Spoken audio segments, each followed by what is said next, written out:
Oppa Gangnam Style. Recently, especially because of the new year, I've been realizing I've been on YouTube for like 10 years. I usually would say, whoa, this is insane, but that's like, I guess that's like how time works. It's not like I've been this active for 10 years. What's actually crazy though is I've been on the internet since like 2003 or 4. I feel like that naturally happens when you have older brothers that introduce things to you. I was definitely left on stuff. I was definitely on Newgrounds and just generally left alone on a computer for more time than a child should be. Newgrounds had like not safe for work porn and just edgy, raunchy humor. It's crazy. I could have turned out to be a much different person. I'm surprised that I'm quite a socially liberal and progressive person after coming from something like Newgrounds. In general, I'm pretty surprised I turned out relatively okay despite some of the shit I've seen on the internet. I remember when I was like 7, I watched Battle Royale because it was all on YouTube. Battle Royale is this like, I mean, maybe by today's standards it's pretty tame, but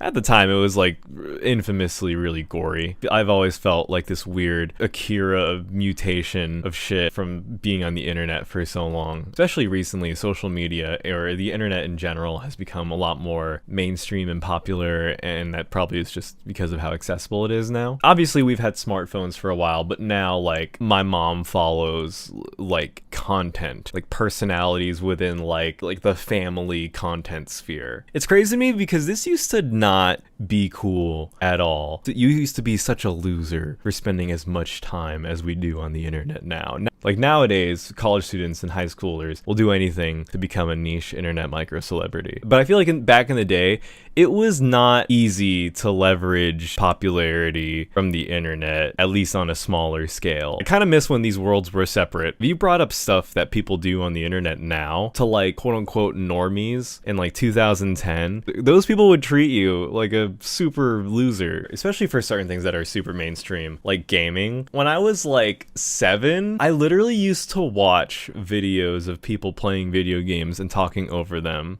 At the time, it was called Let's Plays, and specifically, I used to watch this guy named like Chugga Conroy, if anyone knows that channel, and I would show people, and they'd be like, this is so odd. Like, why are you watching people play video games? And now it's such a big fucking industry that Jeff Bezos has invested into it and bought Twitch. And if you tell people about it now, you know, people might still think you're a loser, but at least they've like, oh, well, I've heard of that kind of thing. Like, maybe I know someone who's into that thing. I get it. It used to be the case where if you learned shit on the internet, that was also a big sign that you were a loser and you should not be trusted. But now, literally a whole generation of boomers have been fucking radicalized by Mark Zuckerberg. That all being said, I'm kind of part of the problem. I've been thinking about this. I'm no different than streaming services that are like pumping out way more content than they usually are because attention is at an all-time high now. I feel like a lot of YouTubers and influencers kind of see the pandemic as like kind of an opportunity on pretty much all of us, myself included, who are tired and bored and just want to disconnect from reality. Being alone for too long, especially these days, isn't the funnest thing.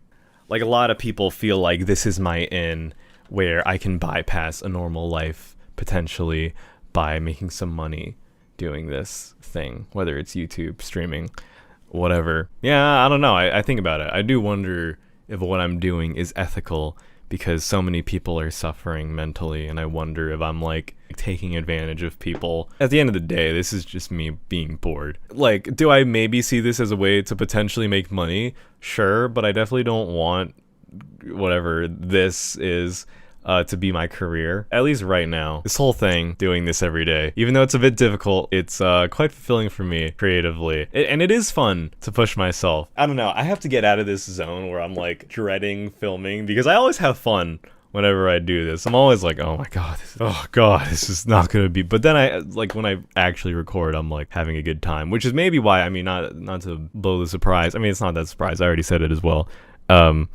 You know, I feel like streaming is really fun. I usually don't ask for this, but if you want me to stream more, let me know in the comments. It would be encouraging. I don't know. Sorry, I'm just rambling at this point. Anyways, I gotta stop.